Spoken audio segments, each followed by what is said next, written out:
In the heart of Kumasi, Afia Surwa and Adwoa Mensah grow up under the guidance of their wealthy and respected father, Kwame Poku.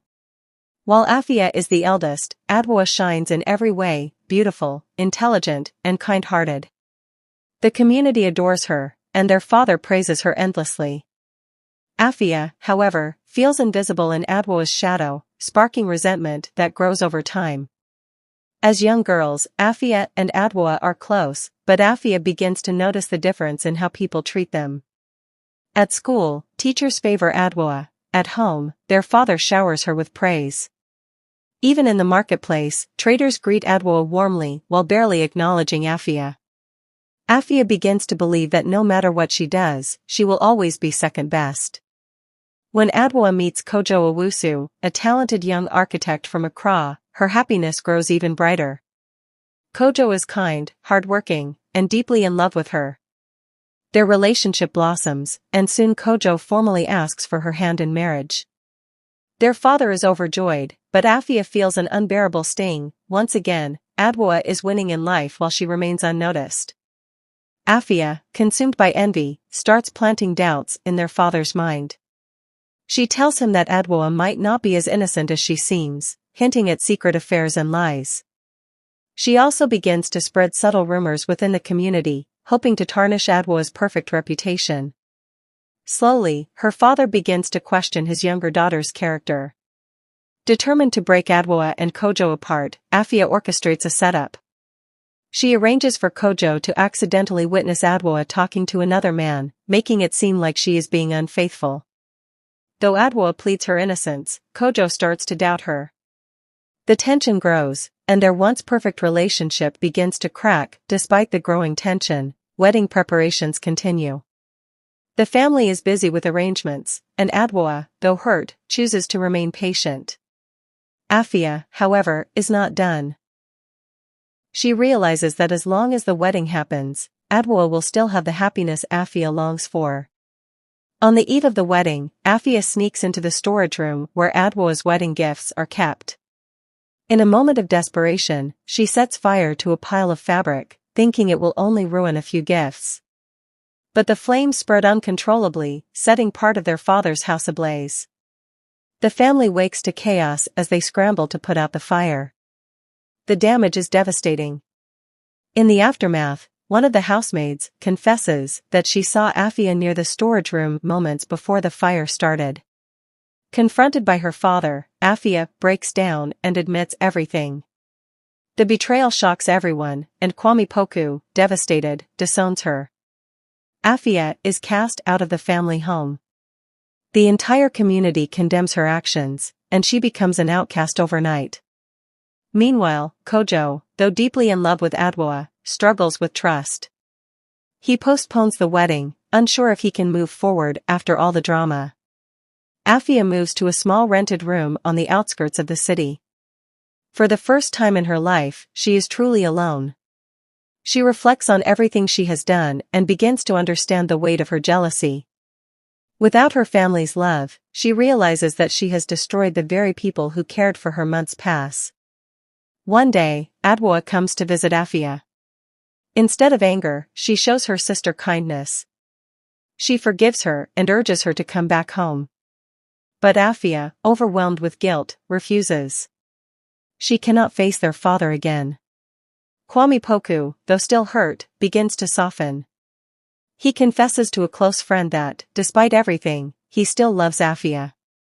But he does not know if he can ever trust her again. Determined to change, Afia starts working in a small community center, helping young girls with education. She begins to understand that self-worth is not about comparison but about personal growth. She writes a heartfelt letter to her father, expressing her deep regret. Kwame Poku receives Afia's letter but is hesitant to believe her transformation. He decides to test her sincerity by inviting her back home for a family gathering.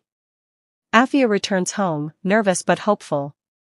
Though the air is tense, Adwoa's unwavering support helps ease the tension. Their father watches her carefully, waiting to see if she has truly changed. Afia takes every opportunity to prove she is no longer the bitter person she once was. She supports Adwoa's wedding preparations, helps around the house, and avoids seeking attention. Slowly, trust begins to rebuild. Kojo, still uncertain about Adwoa's innocence from the past rumors, confronts Afia. In a moment of true redemption, Afia confesses to everything she did and begs for his forgiveness. Moved by her honesty, Kojo realizes that Adwoa was never unfaithful. Seeing Afia's transformation, Kwame Poku finally forgives her. He acknowledges his role in unintentionally favoring Adwoa and promises to love his daughters equally. Adwoa and Kojo finally wed in a beautiful ceremony. Afia, standing beside her sister, feels no jealousy, only happiness for her. She realizes that love and happiness are not competitions, but things to be shared. Afia moves forward with a new heart. She no longer seeks validation through comparison. She has learned that jealousy and selfishness destroy, but honesty and love heal. For the first time in her life, she is truly at peace. The days after Adwoa's wedding were filled with joy and laughter. Afia had spent the entire ceremony beside her sister, not as a rival, but as a supportive sibling who had finally learned the true meaning of love and family. For the first time in years, she felt light, as though a heavy burden had been lifted from her soul. Kwame Poku observed his eldest daughter closely. He had forgiven her, but deep down, he wondered if her transformation was permanent or just temporary guilt. He decided to put her to the ultimate test. One evening, he called Afia to his study. The room, filled with books and old memories, had always intimidated her, but this time, she entered with her head held high. "My daughter," Kwame began, "do you remember the plot of land in Ejisu I promised to give you and Adwoa years ago?" Afia nodded. The land was meant to be divided between them, but when Adwoa got engaged, their father had hinted at giving her the bigger share. At the time, it had enraged Afia, making her feel like less of a daughter. "I have decided to give you the land entirely," he said. Afia's breath caught in her throat. "But, what about Adwoa?" Kwame smiled. "Adwoa has Kojo now. She is building a life with him in Accra. But you, Afia, need a fresh start. You have proven to me that you are no longer the bitter girl who resented her sister. I see a new woman, one who is ready to build something of her own." Tears welled in Afia's eyes. This was more than land, it was a symbol of trust, of her father truly believing she had changed. "Thank you, Papa," she whispered. That night, Afia sat outside and stared at the stars, remembering the dark place she had once been in. She had nearly destroyed her family because of her own insecurities. Now, she had been given a second chance, not just by them, but by life itself. She vowed never to waste it. Months passed, and Afia poured her energy into something new, a small business she had started with the money she had saved. With her father's support, she opened a fabric shop in Ejisu, selling high-quality Kent and batik to traders and tourists. Word spread about her work ethic and how she treated her customers with kindness. Slowly, the community that once looked at her with judgment began to see her differently.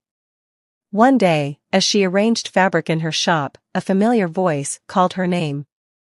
She turned and saw Adwoa standing there, glowing with happiness. "You never told me the shop was this beautiful," Adwoa teased, running her fingers over the colorful fabric.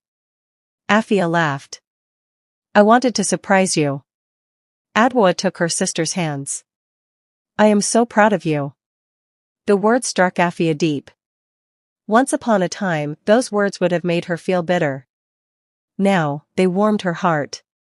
Later that evening, as she closed up her shop, she thought about how far she had come. There was a time when she believed happiness could only come from taking something away from someone else. Now, she understood the truth, happiness grew when it was shared. As the sun set over Ejisu, Afia looked ahead with hope. The past would always be a part of her, but it no longer defined her. She had been given a second chance, and she would spend the rest of her life making the most of it. With that thought, she walked home, not as the girl consumed by jealousy, but as a woman who had finally found peace. True relationships are built on trust, respect, and love. Jealousy and selfishness only lead to pain, but but redemption is always possible through honesty and the willingness to change.